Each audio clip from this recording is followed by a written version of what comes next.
start things off with our Goofy movie panel. Disney fans, I presume in the house, yeah? It's your kind of crowd. Right, so we have Bill Farmer and Jason Marsden. Make some noise, please. Take a seat, gentlemen. There we go. Taking the Telford sites. Yes. Yeah, there's a over there, so you'll be nice and cozy and nice and warm over there. Oh, yes. Yeah, if I sit back, I'm right in the heat. Yeah, that's nice. It's like almost like a suntan. It's get a tan. Right, so the Goofy movie came out in 1995 off the back of Goof Troop, of course, 1992. I guess for you, Bill, when did you first hear there might be a movie coming out? It was when we were just kind of wound up the series Goof Troop, and originally it was presented that there would be a Goofy, a Goof Troop movie, not a Goofy movie, because there had been a DuckTales television series, there was a DuckTales movie. Same thing for this. We even had a script and actually started recording the Goof Troop movie.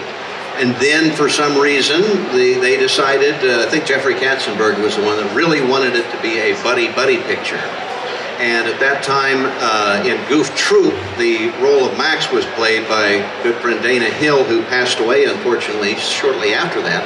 And of course, I'm not sure if she'd passed away before you came in to do the movie, but obviously Max was much older in the movie. And so they needed to recast. And then it took on its life of its own, and so about 1993 through 95, we recorded it, and it came out and became the movie we love today. How are you, Jason? When did you kind of first hear about the project? And was there any trepidation, I guess, of taking over that role? No, not at all. Oh my gosh. Well, actors, we like to act, So when the agent presents us with an opportunity, we tend to take it. I was 18, I remember I was on vacation with a friend, and I had to fly home early to read for this. And of course, being a Disney fan, I knew who Goofy was. I watched Goof Troop, and they just said, yeah, it's a feature film version. Max is a little bit older. They wanted like a natural male sound because Dana's female actor, like Nancy Cartwright, the voice of Bart Simpson, or Tara Strong, voice of like every little boy character on every cartoon, I went and I read, and they liked what I did, and now I'm here in front of you fine people talking about it. It's pretty cool. When did you realize how popular this movie's become? It seems to have only kind of got more and more popular over the, 27 years? That's crazy to think of. Yeah, 27 years. When the kids who watched it grew up and had kids of their own. Kids of their own, yeah. And that's when... Yeah, and showed it to their kids. You never know how a movie's going to be received. When we were doing the movie, I knew it had a lot of heart. I knew it had something special, much more than the Disney folks were putting into it, because it wasn't a big tentpole movie. It was a little picture, and so they didn't do much publicity when it came out on April 7th of 95, but it still became the highest animated movie that year on video sales, and number 2 at the box office, so I think that surprised them. And thus the sequel, an extremely goofy movie, and it's just gotten more popular, kind of a cult status thing ever since. As a matter of fact, Jason and I were just in Indianapolis a month or so ago. They came out with a Goofy Movie board game. Now, 27 years after the movie came out. Well, better late than never, I guess. What do you think it makes these characters so special? Like you said there, you've got people who watch these as kids grow up to have their own kids, or grandkids even in some cases. Just this whole Disney world. What do you think makes it kind of click so much with generations? Well, the father-son relationship, I think one of the most common thing, I think you can agree with this, the most common comment we've received from fans who've watched the movie is I had a tumultuous relationship with my parent or my father, but we bonded watching this movie. And there's something about these road trip pictures, these buddy pictures that resonate with people. And when you got, one of the Fab Three, Goofy, Helmian, who's one of my favorite characters, it's a perfect storm, Yeah. And if there was any other characters you've not voiced yet, if you could just pick one to do in the Disney realm, anything that instantly jumped to mind? Oh gosh. Well, probably the big cheese himself, Mickey, And as Brett Iwan, the voice of Mickey, says, that he does a voice that everyone can do. Because if you can do a falsetto, gosh, oh boy, you're kind of in the realm of doing Mickey Mouse. But he does it better than anyone else, so he's got the job. But probably Mickey, or what would be your other one if you... I'd be a Boo in Aladdin. That would be a good one. Was the recording process for the Goofy movie, was that like an ensemble, or was it just you come in individually and do your own bits? We got to work together for Yeah. on and off for a course of almost 2 years. Yeah, but most, we actually did it ensemble as well as solo. In other words, a lot of the same scenes we would do by ourselves, just doing each line over and over. Like when Goofy has that line where he says, gosh, how many cups of sugar does it take to get to the moon? I had to do that like 20 times for some reason. I think they took take number 2. And it's not like he was doing it wrong. Yeah. They were just like, how do you say that line? So you tried different inflections. I was there. It's like hours of that one. Or it's not over. You kept saying it. Well, it's not over yet. It's not over yet. Okay, not as excited, Billy. Try to. Okay, yeah. There's so many different directions to it. But when you're making a feature film, as opposed to like when you did Goof Troop, Yeah. it was like what 4 hours for one. At the most, you have basically a maximum of 4 hours. A lot of times we do it about 2.5 hours, and that was like a radio play. All the actors were in the room at the same time, and you just had to do it like just boom, right off of each other. We didn't even get a rehearsal. We just got the script and go. And that was a little, kind of intimidating in the beginning. But with the advanced budget on a movie, we could take our time and do each line, massage it, get it just right, and then use it in the movie. Correct. And if you've got any questions in the crowd, get them ready, because we've got a I'd love to hear some questions. Exactly, we've got some questions. Well, a microphone at the back there, a lovely lady dancing with the mic. But just before we get to that, the Extremely Goofy movie came out, what, 2000 was that? 2000, let me see, in 98 or 9, I think. Right. It was about 3 years after the original movie. Yeah. Was that, I guess that's something you were more than happy just to throw yourselves back into, pick up those characters a few years down the line? Yeah, that was a totally different recording experience. A Goofy movie, we did a lot of scenes that didn't make it in the movie, and then they would rewrite things and add and subtract from the movie. We recorded off and on for about a 2-year period. An extremely goofy movie, I think we did in less than a week. And I didn't. They had it all together, they didn't change anything, just boom, right through it. And I didn't see you at all. No. We didn't work together No. at all. I worked by myself. I didn't get to work with Paulie again or Jeff Bennett or any of the other actors. Yeah. And you said you never got to meet B.B. Newirth. B.B. Newirth, who played Goofy's girlfriend in that, Sylvia, was doing a Broadway play. I was in Los Angeles. I've never even talked to her on the phone. And here we're doing these scenes together. He tries calling her all the time. I too. know, and she Won't doesn't pick up. accept. She won't pick it up. The magic of animated cinema. It's Yeah, right? That's the problem. Right, so we got some questions out there. Then you Yes. pop your hands up. We've got some. And it doesn't have to pertain just right at the to front. be anything. Yes. Right at the front.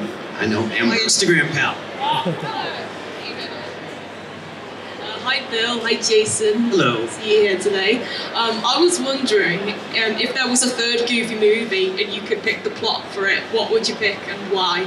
You had a good idea. Yeah, well, I mean, it seems very logical that if there's a movie now that Goofy would have to be a grandfather, Max. And would it be Roxanne, or would you think it would be? Max is a man of the world. He probably Yeah. found Yes. somebody else. I mean, I don't know. He's on his third wife, and Yes. yeah. And so you let Grandpa Goofy take care of the kids when you go off for some event. That'd be a pretty good one. The hilarity ensues from that. Yeah. Goofy is a grandparent. Right? And there we go. Hi both. What's going on? I noticed on a lot of films you're both credited with like additional voices, and I wondered how that works. Do you get in there and just give them a bunch of voices that you have, or do they feed you voices and ask for something like it was this and that? Oh yeah. Obviously, Goofy is the most popular voice that I do, but I've been in a lot of Disney movies, everything from very obscure things too. There's what's called ADR, Additional Dialogue Recording. It's a group of maybe 10, 12, up to 15 actors big studio, and they're running the movie, and then you add little incidental voices, not necessarily lines of dialogue, but sounds and things. If there's crowd scenes, Yeah, you know, like restaurants. the movie Toy Story. I was on the loop group for that. And like the Pizza Planet, when they were going through the Pizza Planet, I was the voice of the mission control going, T-minus 29, 28, getting ready for launch. On the movie Sing, I was a dog reporter. Another dog. I'm doing a lot of dogs. Beauty and the Beast. Beauty and the Beast is probably, I did a lot of the villagers attacking the castle at the end of the movie and little incidental characters throughout. The most obscure thing I've ever done was in that movie, where when Gaston is singing about decorating with antlers and he's in the bar, and he throws 3 eggs up in the air and swallows them, and they go, "Look, look, look, that's me. I'm eggs. I've got eggs on my resume." And probably about 30, 40 different movies over the years doing those kind of things.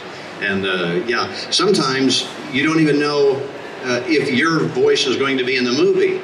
I did a movie, Shrek 2, and toward the end they're having a ball at the castle, and they needed an announcer. And about 3 of us did this line, and we said, "Ladies and gentlemen, introducing Princess Fiona and Prince Shrek." And in the movie, I didn't even remember doing the line. My son said, "Hey, Dad, that was you." Yeah, I guess it was. I totally forgot. So you do a lot of these weird little things. So it's for ADR, it's not like you're assigned like a particular character. You're sort of atmospheric, and sometimes they'll single you out, but that's why it's called additional voices instead of like credited voices. Good question. Yeah. Some of the questions there. We got anybody with their hand? It's Pennywise with a hand. His actual hand.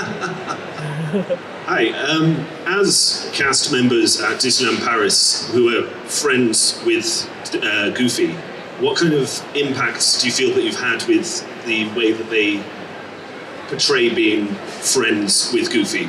The friends with Goofy is usually someone in the costume at the parks and everything, which in 35 years of doing this voice, I'll always whisper to them sometimes, "Oh, I'm your voice," you know, and they've never broken character. They're not supposed to speak when they're in the costume. Never have. But they'll kind of come on backstage and then we'll talk. And, but they're usually they just love the art of it and meeting the people, and it's so tough. I put the head on once, and you have to look through the mouth to see people. So to keep Goofy's head level, you have to look at people's feet. And so he's kind of like going around like this to keep the head level, and you have tunnel vision too. You can't see to the sides of who's coming up beside you, some kid kicking you in the shin or whatever. So they do the hard work. I have to do it once in an air-conditioned studio, get it right, and they have to do it all summer in a parade and wear themselves out. So that's a tough job, but they're usually in good shape. You'd lose a lot of weight doing that. For real. I got to, my girlfriend and I went on a Disney cruise, just as fun. Her parents treated us, and I never think of myself as recognizable in the least, but word got around that I was on the ship, and someone there was a note left for us in our stateroom. It's like, "Please meet us at this door at this time." I'm like, "Oh shit, are we in trouble? What do I..." We go in and they let us into this room, and it was like a special room for guests to meet characters, and they thought I was Max, as they said they weren't going to invite Max out of the cruise, but because I was there, they invited Max out, Max and Goofy, and so we got to have pictures with Max and Goofy, and the friend of Max had to learn the perfect cast dance like really quickly for the show that night. I don't know if they were upset with me or not, but it's always, as a Disney fan who goes to the parks, it's a kick to go up to the character and be like, "Hey, do I sound familiar?" You know? I guess it's about being Disney fans as well. What were the first few Disney films that jump out to you two that from when you were a bit younger and it was like, that's the one that I remember, that's the one that kind of stood out the most, I guess? What's as a kid, like, you were a Disney fan. Yeah. What did you like growing up? Oh gosh. Well, I grew up mostly watching Looney Tunes because it was on television more. and it was only like, Sunday night with Walt and everything that I got to see Goofy. You said you like Flubber and those kind Yeah, of... I love the live action ones even more than the animated ones in the beginning. So Absent-Minded Professor, I had a chemistry set. I tried to make Flubber. It didn't work.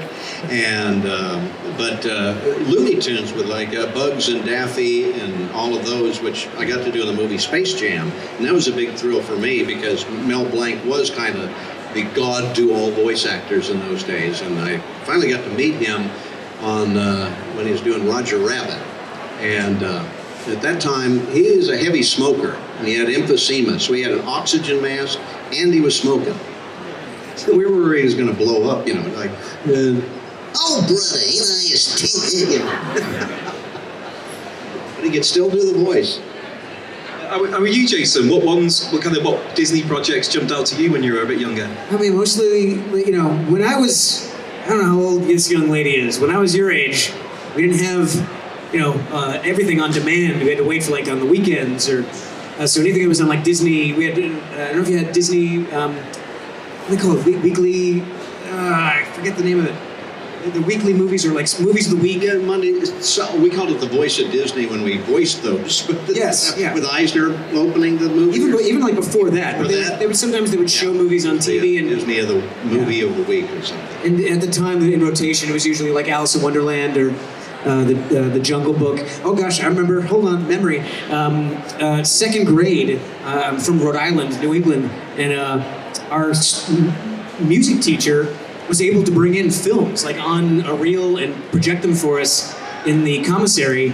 And I remember seeing Fantasia for the first time, completely blown away by fusion of music and wonderful animation and the Mickey sequence and the dinosaur sequence, all of that stuff.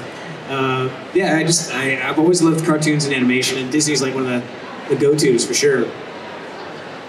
Any other questions out there? Anybody got? There is a Goofy right in the back with a very big hand. The water shit's like a mirror.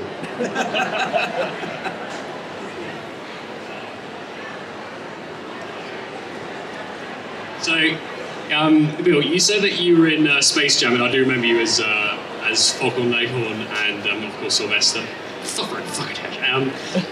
And I was wondering, did you voice the Looney Tunes characters before that, in any advert or commercials in this case? I'd done Sylvester a few times on radio for radio shows and things, and Foghorn I did several times at Magic Mountain for a couple of video games too. But that was right around then, and Warner Brothers is a little different than Disney. As Disney, when I came in, there were 4 or 5 guys doing Mickey, 4 or 5 guys doing Donald and Goofy and everything. They wanted, Roy Disney and Michael Eisner wanted to always hear the same voice. So if you saw an old cartoon, a new cartoon, something from the parks, you heard a consistency. So they had a big audition right after I'd moved to California from Texas as a stand-up comic to see what I could do out in Hollywood. And I just got this audition. Can you do any of the Disney characters? Yeah, Goofy's my favorite. And I just got a cassette of the original voice, tried to match that as close as I could. And out of about 1,100 people that tried out, they liked mine. And so that's the way it works. It's kind of serendipity and just, hey, okay. I didn't know it was going to lead to it, because it's not like they don't sign you to a long-term contract. And I'm not a Disney employee, and I never have been. All of these jobs are, it's like a plumber. You hire him for the day, he goes home. Same kind of thing. That's the way it still is with voice acting. Still do auditions all the time, and when I get one, I go in and do it. I was just very fortunate with Goofy, and now, because I've been doing that for 35 years and about 4,000 different shows for Disney over the last few decades. Any other questions as well out there? Time for a few more. Any hands? Satisfied with the information you're receiving? Yeah, ask or forever hold your peace. Right, I guess to start wrapping things up then, when you guys look back at the Goofy movie in particular, what are the favourite memories that come to mind from that time working together? Oh my gosh. One of my favorite memories from when a Goofy movie came out, I got to see it on the lot in a little screening room. It wasn't totally animated yet, and Michael Eisner was right there, and Jeffrey Katzenberg, all these big executives. I'm thinking, I hope they like that. But I got to take my son, and he was about 5 in '95, and So we watched that, and I was just hoping Eisner and those guys liked the movie. And then I looked, and my son is crying a little bit when we were leaving. And I'm saying, "What's the matter, buddy? Didn't you like the movie?" And he goes, "Well, when Goofy went over the waterfall, I thought that was you." So he's been screwed up for years with it. He doesn't know if he's Max's brother, or people say, "Oh, is Max your brother?" And I didn't think I had a brother. It's messed up. Still messes him up to this day. I just remember the recording sessions. I'd never worked on anything like that before. It was mostly TV animation, and TV, like we described, is 2 to 4 hours. You're in, you're out. You're with a group of people. But this was a long process, and solidifying a friendship with this guy right here was amazing because I started off being a fan, and couldn't have been nicer. Worked with Pauly Shore was a good time. Worked with the other actors that came in. Worked with Kevin Lima, who directed the movie and went on to do 102 Dalmatians and Enchanted, Tarzan. Just that whole process. It was a good time. It's definitely one of the faves. And thanks to you guys, it's still a popular movie and has even gotten bigger status and kind of a cult following over the last 30 years. And just a few months ago, I got interviewed. I think they interviewed you too, didn't they? Documentary? Yeah, some guys came over and they wanted to do a documentary of a making of a Goofy movie. And they were showing me some footage. They talked to Kevin Lima, the director, and they had footage that I had no idea existed. I didn't know they were filming me when I was doing the voice in the movie. And they have like the live action dancers from the Eye to Eye thing with on stage doing the perfect cast. They have that footage. They have a lot of stuff that I had no idea even existed. So I'm looking forward to that coming out. I have no idea where or when. I'm just going to keep looking at it, and I hope they get it put together and sell it to Disney or something. Just keep having children. Yes. And keep showing them the movie. That's what we need. That's what we need. It'll keep going on in the ether. What a brilliant way to end things. Ladies and gentlemen, please make some noise for Bill and Jason. Whoosh. Thanks, everybody. Thanks, everybody. Fantastic.